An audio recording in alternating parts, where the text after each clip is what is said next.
Si toi aussi tu vas avoir le même résultat sur une coloration faite maison, regarde cette vidéo jusqu'à la fin. Salut, j'espère qu'elle va te plaire, like, abonne-toi et c'est parti! Alors, pour commencer, je vais vous montrer la première coloration que j'ai utilisée.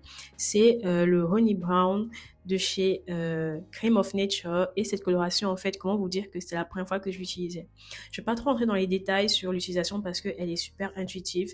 J'ai suivi ce qui était écrit dans la boîte, mais malheureusement, la première coloration, j'ai pas vraiment fait les choses comme il fallait. C'est-à-dire, en fait, que j'ai déjà choisi une mauvaise couleur parce que la couleur était un peu trop foncée par rapport à mes cheveux. En tout cas, lorsque j'ai fini de mélanger, je suis venue appliquer sur mes cheveux tranquillement. J'ai commencé derrière, j'ai ajouté sur mes pointes et j'ai laissé quelques centimètres avant les racines parce qu'il faut savoir que les racines décolorent vraiment super vite par rapport au reste des cheveux. Il faut savoir en fait que la plupart du temps, les tutos que j'ai regardés sur YouTube, les cheveux avaient déjà commencé à décolorer avant même qu'on ne finisse la vidéo. Mais sur la mienne, ce n'était pas forcément le cas. En tout cas, j'étais un peu surprise parce qu'au bout d'à peu près déjà 10 minutes, je ne voyais pas de différence de couleur sur mes longueurs. Mais je me disais que bon, comme mes cheveux sont encore noirs, c'est tout à fait normal.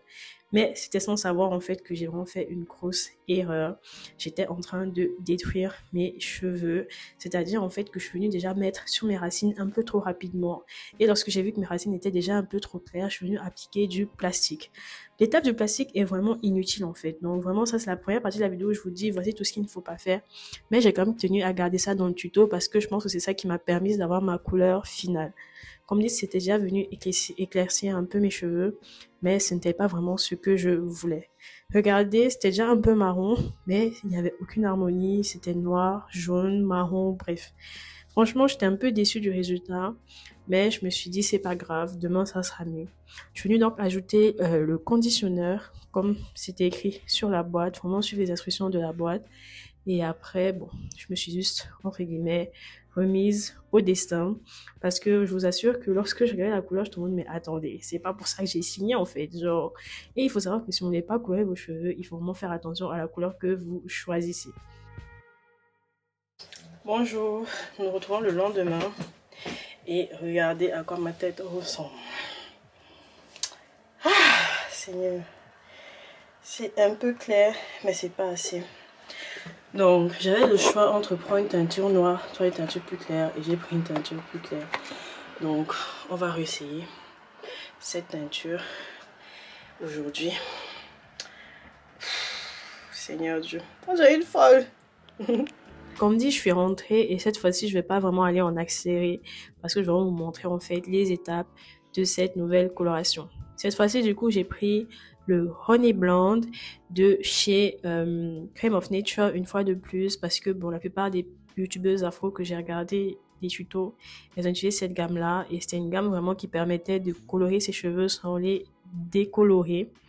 Et ouais, j'étais un peu sceptique. J'avais vraiment juste envie de réparer mes cheveux.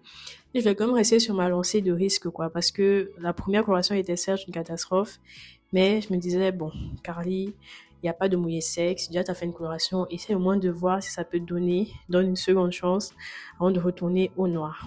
Donc, je suis venue appliquer. J'ai commencé devant cette fois-ci parce que oui, je me suis dit, bon, je ne veux pas avoir un dégradé bizarre. Je préférerais que le dessus soit plus clair par rapport au derrière, vu que ça colore la première partie qu'on a mis et qu'il y a vraiment une gestion de temps. Et voilà quoi, j'ai juste suivi les étapes, j'ai rincé et c'est sorti encore un peu orangé à la fin. Genre là, c'était encore mouillé. J'étais un peu sceptique, mais franchement, quelques jours après, regardez-moi ce résultat magnifique. En fait, il fallait juste croire au processus. Moi, comme dit, je suis hyper contente, la couleur me va super bien. Et comme dit, prends des risques, sinon tu ne sauras jamais. J'espère que ça t'a plu. Abonne-toi, like et on se retrouve à la prochaine. Bisous, bye bye.